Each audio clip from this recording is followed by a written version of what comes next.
He's a Pulitzer Prize winner, multiple best-selling author, now professor at RIT. How about it for the great David K. Johnston? Hello, Mark.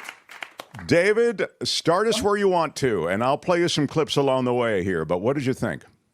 Well, I think today it's absolutely fascinating. Trump last night was telling Sean Hannity, I completely won this, there's no question, et cetera. Today, this was all rigged. ABC rigged the whole thing. He has blamed ABC for being unfair to him. Shocking that Donald thinks someone was unfair to him. And this is what to expect. I mean, Donald creates his own reality. He does not live in the real world that the rest of us live in. And I thought last night's performance by Kamala Harris was as good as it could possibly have been. It wasn't perfect, but nobody's perfect. I taught my class plus another class today, and I was surprised that only half the students had watched the debate. And that's extraordinary given the ratings. Apparently the ratings were immense.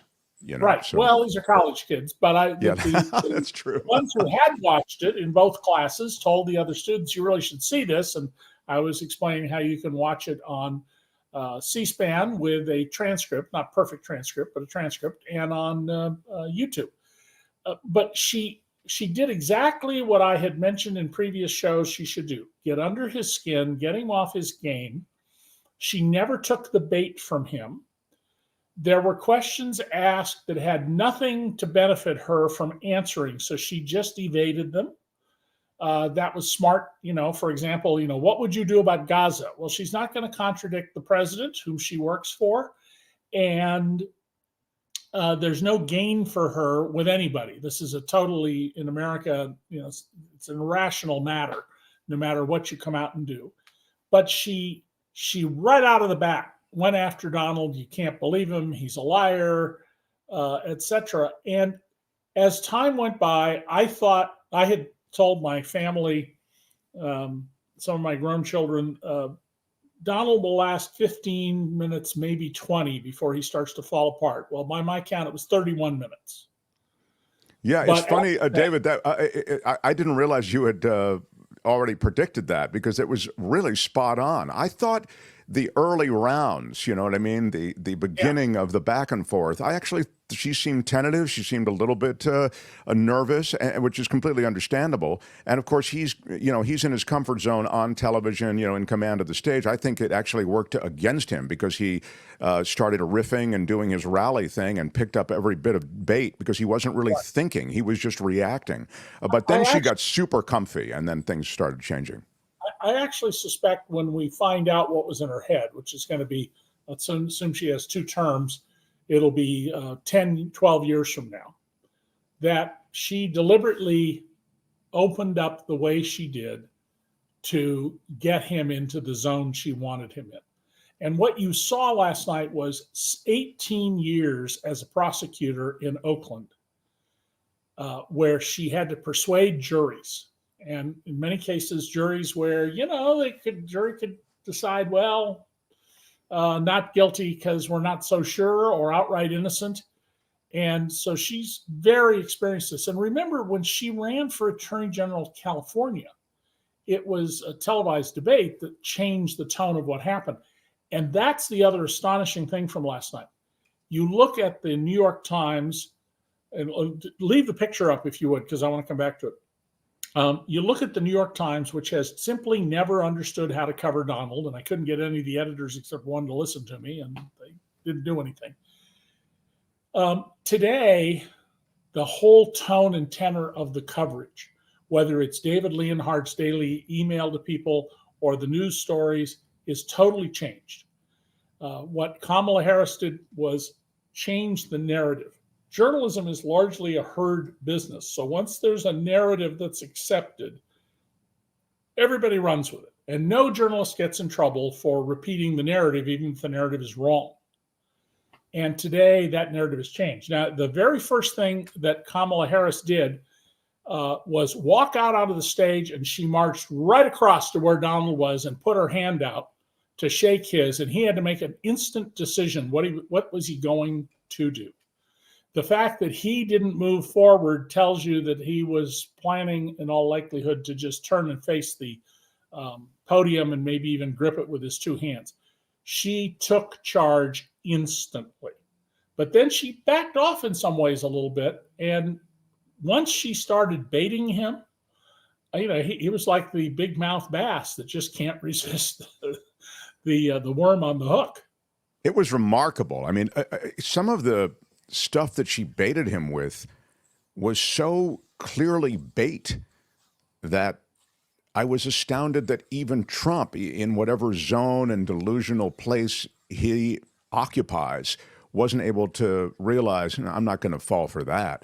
I mean, specifically crowd size, his crowds.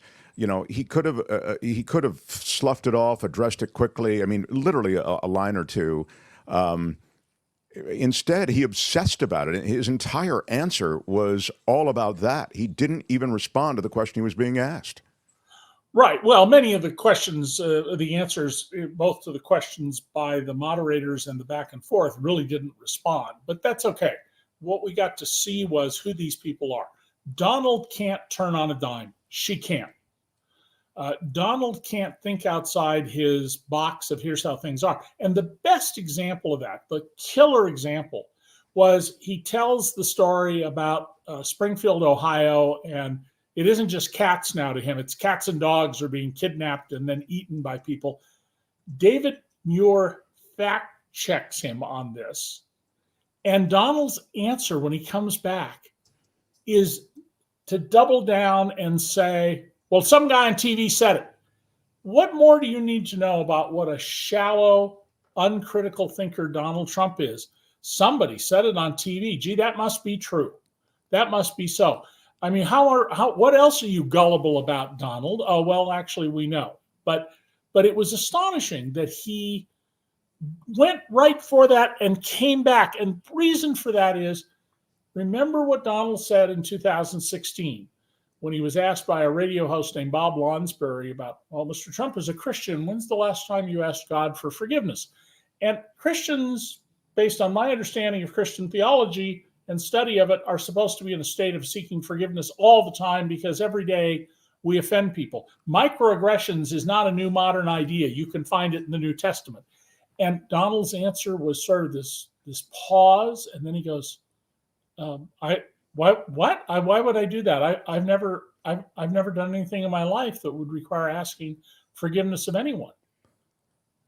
And what better to tell you what a sociopath, what a lack of empathy for other people, what a lack of a life unexamined than that answer. And she got that message out of him last night. He only thinks about himself, and he couldn't even look her in the eye. Yeah, that was extraordinary. And I thought one of the things, just again from a style standpoint, was when she turned to him and did look at him, even as he did not turn and look at her. That was a power position she was in. Yes, and at one point, brilliantly wording what she said. She said, "You're a laughingstock among world leaders." And then she pivots slightly and says, "I've been talking to the military leaders, some of whom served under you. And they say," and she turns and points at him, "you're a disgrace." Now, she's not saying it. That was part of the smartness of it. And she put it in the military, American military officers. That was a subtle but very smart example of what an incredibly smart person Kamala Harris is, and how she will be in negotiations with other world leaders. Terrific. Donald goes, I'll fix the Ukraine war in just a couple of days. I won't even have to be president. Well, then go fix it now. And when he went on and on, apparently he hogged the time. He got 10 minutes more than she did. She just smiled and looked at him. Just let him run. Like, you get a big fish on a hook and you got the hook set, just let it run. And that's what she did. She let him hurt himself. Yeah, initially, as a guy who's not rooting for Trump, it bothered me that he was sort of bullying his way to extra time, but that, as you say, he really was just spinning in all of these different ludicrous directions, and so the extra time didn't really matter. And you're right also to point out the television thing. I must tell you, I forgot how his administration was marked by all of these appointments that really reflected the fact that he saw that guy on TV and he liked him. Larry Kudlow is an example. Jeanine Pirro is another. I'd heard that it was rumored that she was actually being considered for the Supreme Court. I mean, just, he sees these people. Look, Sean Hannity became his de facto advisor. Daily calls with Sean Hannity on major issues. It's remarkable how he ascribes such importance to those talking heads on television. Well, this is it's one of the reasons that he was bothered by you, David K. Johnston. He would see you so much on television. Yeah, what's important to understand about Donald is, while he makes these grandiose claims, he's appallingly ignorant. He doesn't have judgment. He didn't pay attention in school. He doesn't read. He's not a deep thinker. I've had to negotiate with Donald many, many times up until 2016 when he stopped talking to me. And getting the best of him was incredibly easy. When he hired Tony Schwartz, a well-known New York Magazine writer, to ghost, or as it turned out, they did it as a co-author, The Art of the Deal. Donald Trump could reasonably predict, and so could his publisher, that book had a very good shot at making the bestseller list. And normally for a book like that, you'd get, back in that day, $50,000, maybe if you were a very good negotiator with a big reputation, $100,000, and then a bonus, $1,000 for every week you're on the New York Times bestseller list. Donald says, how much do you want? Tony Schwartz says, half the royalties, and Trump says, done. That's why Tony Schwartz is a very wealthy man today. Now, he now gives away, for the last 9 years, he's been giving away his royalties because that book continues to sell. But half the royalties? My good. I mean, Donald is a terrible negotiator, but people don't know that. And they hopefully, as a result of tonight, they see that Donald, the con artist, right at the fore, and they see that it's all bluff and bluster. There's no substance. And one of the best proofs of that is, well, I have concepts of a health plan. Unbelievable. 9 years gone by. Where's your health plan? I have concepts of. No, he doesn't. He doesn't have a clue. He doesn't know what a DRG is from a cost versus a price or reimbursement rate. He has no idea whatsoever about any of the factors involving our national non-system sick care system. But I would have thought a bluff might have been in order. So just a yes or no, you still do not have a plan? I have concepts of a plan.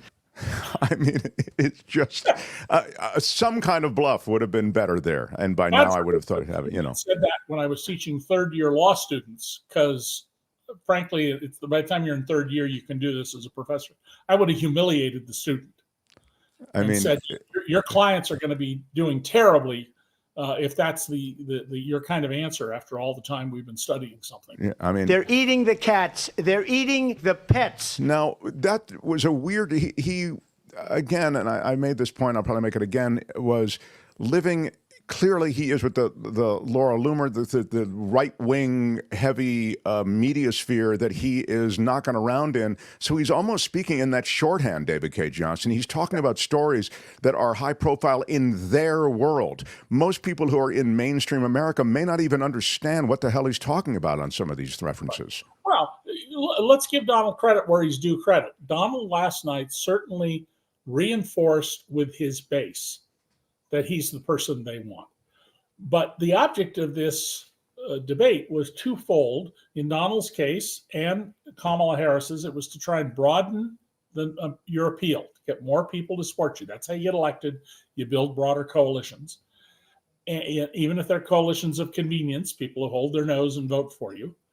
And in Kamala's case, it was to introduce herself as someone who is decisive, commanding, can behave like a commander-in-chief. And the only flaw I saw in her appearance was several times her voice pitch got a little high, which is a tell for anxiety.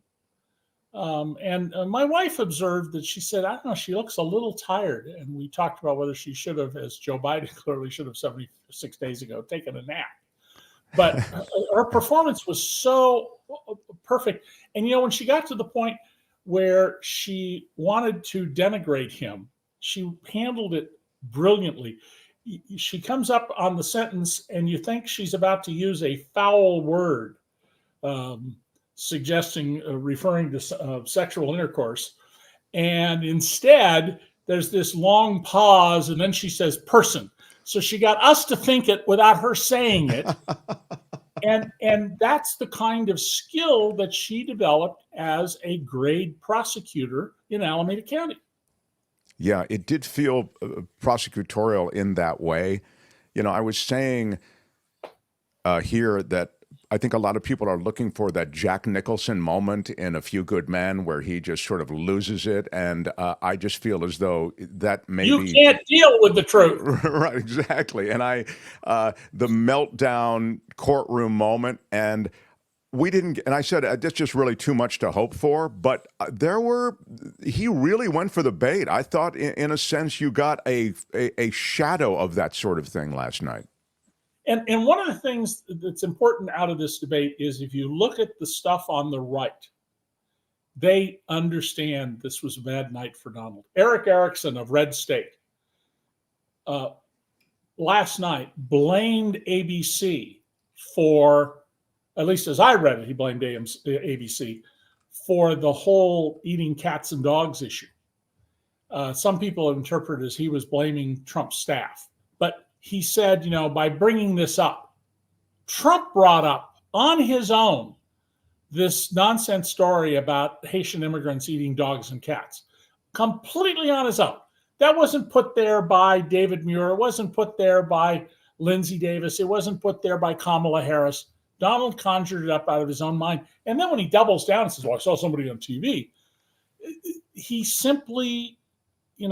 he was well revealed last night as what he is. He's a fraud. He's a con artist.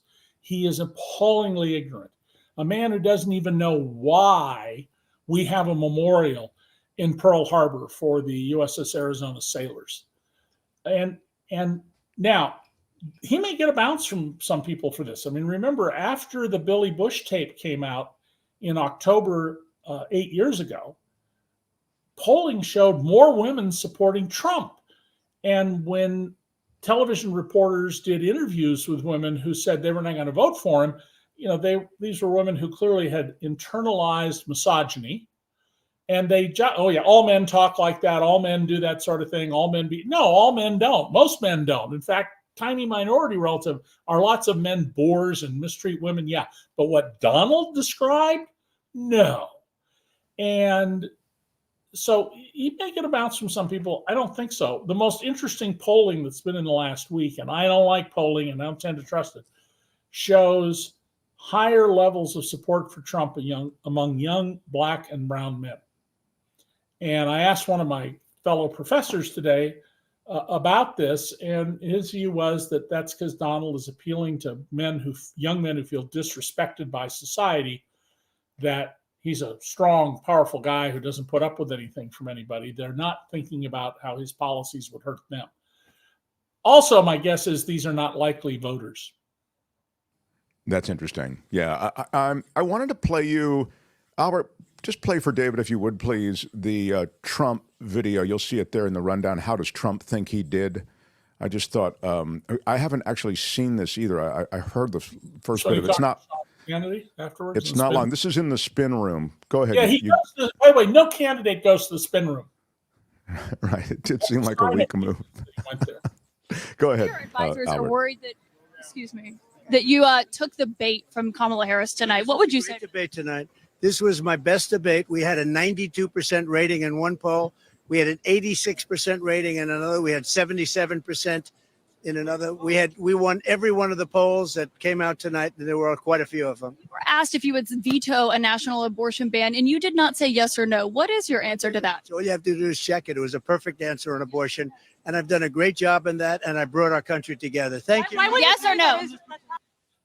No. Now, by the way, you didn't have in that wonderful, well done clip, Albert, where one of the reporters shouts out, "Where are you getting those poll numbers?" Yeah, we know where you got them, right from back here. The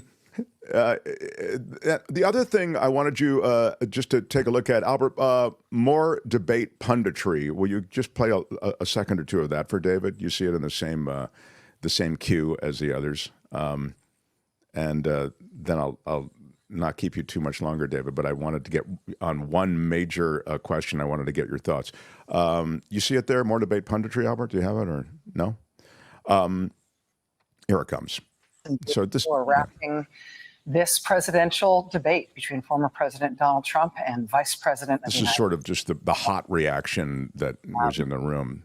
I guess they're all high-fiving each other. This is have MSNBC. two more different candidates with two more different approaches to the task at hand here. I had a television executive once tell me that everything you need to know about a live event on television, you can tell with the sound off. And if you had the sound off for this debate, which I'm sure nobody did, what you would have seen was Trump looking physically hunched, angry, squinting. I never saw the whites of his eyes the entire debate, shouting, constantly interrupting himself, not just going down tangents, but being unable to finish a thought, seeming very frustrated, very angry, very negative, and very tired. In contrast, Kamala Harris appeared to be sort of light on her feet, quite puzzled by him.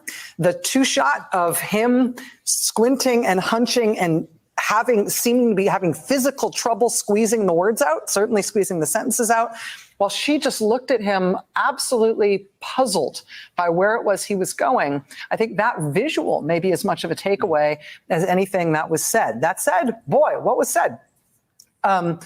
Trump repeatedly coming back to the same lines over and over again about world crime rates being low, and that being the explanation for America having high crime rates.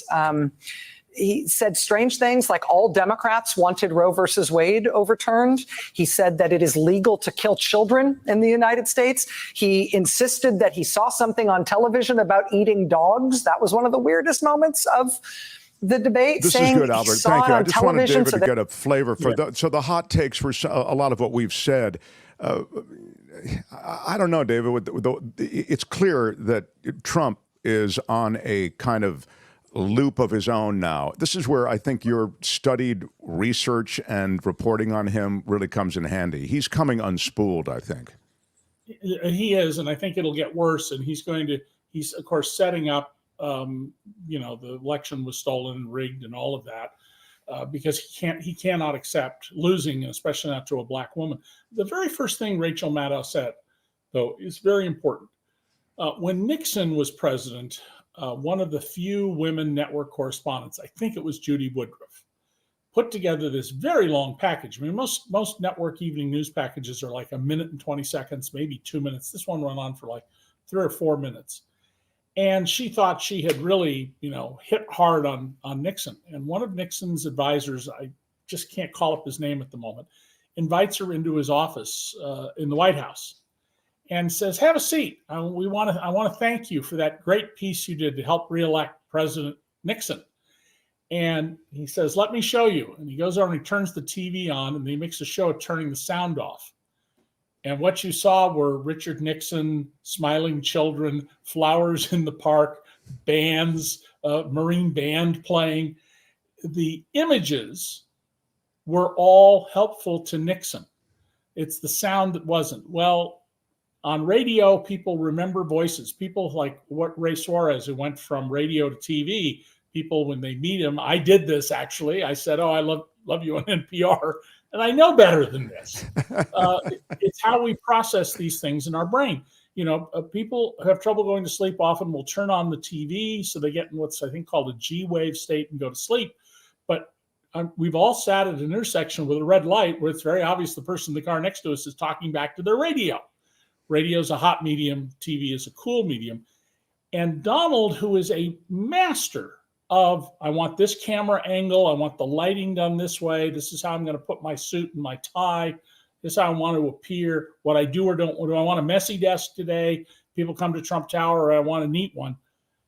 None of that was on last night.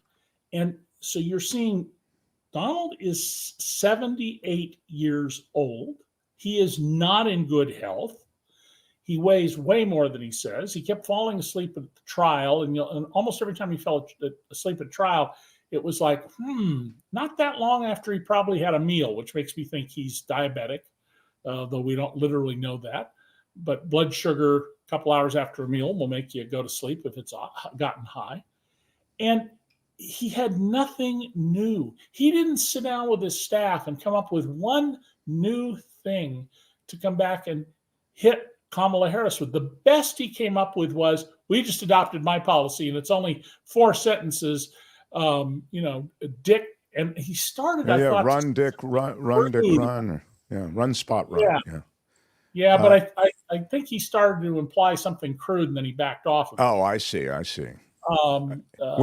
the here? Let me ask you. Rob says, "Where's the mainstream media calling for him to drop out? His debate was far worse than Biden's." Well, I don't.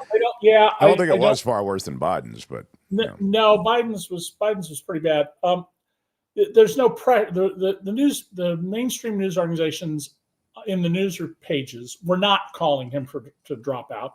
They were getting information from political leaders, Nancy Pelosi, Chuck Schumer, other senators and congresspeople, and professional political advisors who were saying this is a disaster, especially down ballot people. Those are the ones who are really worried, because if there are coattails, and hopefully in the next 2 or 3 days we will see editorials in the big papers, the LA Times, the Washington Post, the New York Times, saying, Donald Trump is not the Donald Trump of 2016, at least something that strong about it. But I would pay attention to the editorials in the big five papers a couple of days out. And I would expect you're going to see some Republicans, especially incumbents in tight races, start to separate themselves from Donald Trump. Oh, wow. That's fascinating. Fascinating. If you're in a very close race, it could go either way for a congressional seat or a Senate seat. I'd want to be cautious and careful if I was a Republican in that position, but I would not want my fate tied to his. I'd want to persuade people, whatever you think of Donald, if you're going to vote for him, great. And if you're not going to, you're going to vote for Kamala Harris, don't put me out, because we need to stop her. We need to control her. So you're going to see, I think, some separation from this, and I can't wait to see the ads from the Lincoln Project. Oh yeah, I think they're already underway from what I'm learning. This is a really great question. I'm glad Randy's asking it, and I made a note of it, and then I have forgotten to mention it to you. I asked David K. Johnston what he thought of Trump bringing up Orban when talking about a world leader, or whatever the context was. I mean, he was kind of claiming Viktor Orban as a recommendation on his resume. It was his bona fide. I mean, Viktor Orban is, turned Hungary from a democracy into not quite a police state, but he's going in that direction real fast. He shut down all the news opposition. I have some interest in this because I have, through marriage of my children, Hungarians in the family. And 2 of my grandsons speak Hungarian and spent their summers there, or in Slovakia, right across the border. And who does Donald come up with? Not anybody admirable, but Viktor Orban. Certainly, I mean, admirable if you're part of Vladimir Putin's group in the Kremlin. By the way, the other person who should be just having 2 people having a heart attack over this are Netanyahu and Putin. Putin is right now losing the war. The Ukrainians have demonstrated their ability to take and hold Russian land, and their very smart military tactics are working, and Russian conscripts, they don't want to die. When they get confronted, they either run or they give up. Benjamin Netanyahu, who is like Donald, a long-term criminal. I don't know if Netanyahu has been his whole life, since back to when he was a student at Cheltenham High School in suburban Philadelphia, but certainly in the last 20 years, he's been a crook. And the minute he's out of office, his future is going to be like Donald's. It's going to be civil and criminal court action. And this is not good for either one of them, because without getting into the Gaza Strip issue, one of the questions was right about it. There's no upside for either candidate to lay out a position about that, because it's a deeply emotional, not rational issue in America.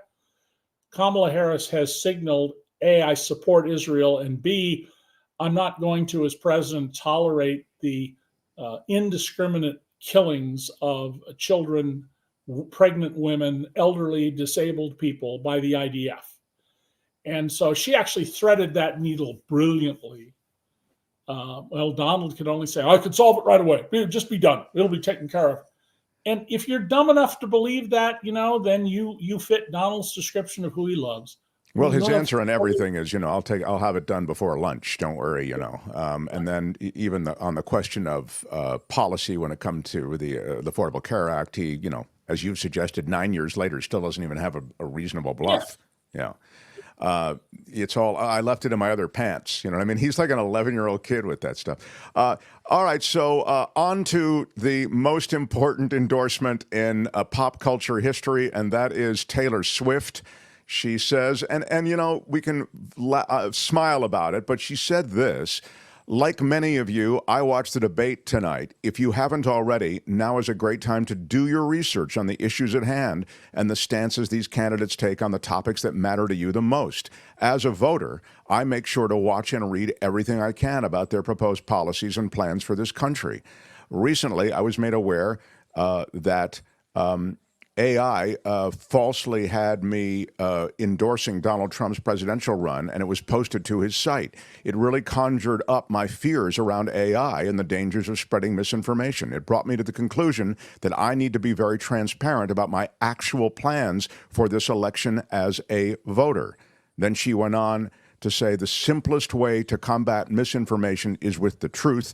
I will be casting my vote for Kamala Harris and Tim Walz in the 2024 presidential election. And I think she signed it Cat Lady. Yeah, she did. That's right. And she had that out 27 minutes after the debate ended, which tells you she'd been thinking about it. She probably had a draft of it. But notice how skillfully she writes it. She didn't tell her fans or their parents what to do. She said, do your research and make your decision, but this matters, and here's where I am. And I don't know that celebrity endorsements are particularly helpful. I mean, I never occurred to me for a second, but I'm probably not the typical person for this, that because Arnold Schwarzenegger or some other actor or actress has endorsed somebody to vote for them. But Taylor Swift, I think, has sort of put herself in this interesting category of enormous influence, especially among young people. And I don't mean just the teens and tweens. I mean young voters. And arguably, I guess the parents of if I had tweens right now, my guess is I know all about Taylor Swift.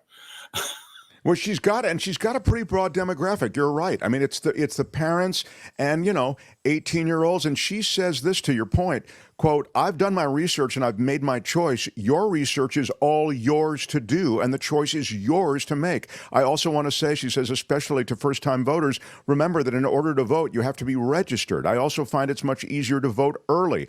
I'll link where to register and find early voting dates and info in my story. So again, as you've said, she's not telling you what to do, but she's offering you the portal through which you can register and actually exercise your right as a voter.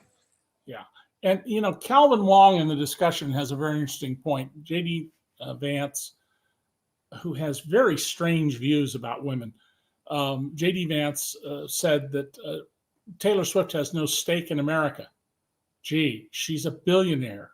Her fan base, while global, is based largely here in the United States, but she has no stake in America. What a curious thing for a man who got rich on Wall Street in an incredibly short period of time to say.